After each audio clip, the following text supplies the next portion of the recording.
मार्च 31 पर धान नेबेनी सरकार ये बड़ा घटना बा बड़ा तथ्य वर्तमान समय सामना को आसुची आ खोद मंत्री एक कथा कहिसंती जे मंडी रे धान किणा को नहीं खाद्य जोगाण मंत्री कृष्णचंद्र पात्रंक ये सूचना धान किणा पाई मार्च 31 पर्यंत डेडलाइन धार्य करिसंती सरकार। मंत्री कहिसंती मार्च 31 पर मंडी रु आउ धान किणा हेब नाही।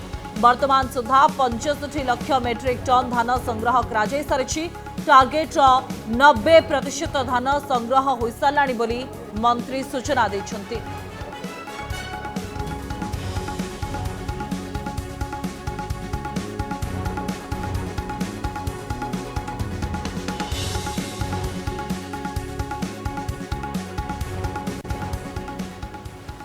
धान आम प्रोक्योरमेंट प्राय 90% सरीगला प्राय 65 लाख उपरे आमर किणा सरला 65 लाख मेट्रिक टन किणा सरला आउ अल्प जो अच्छी किणा चली सरीज राइट समय सरीज मार्च 31 सुधा पूरा कंप्लीट हो तारी भितर आम सारदेबू आउ पढ़ेबुनि कहीं रवि समय आसीज रवि आम एबेठू प्रस्तुत हेलुणी किंतु मु भावुची सरी आसलानी सरीज।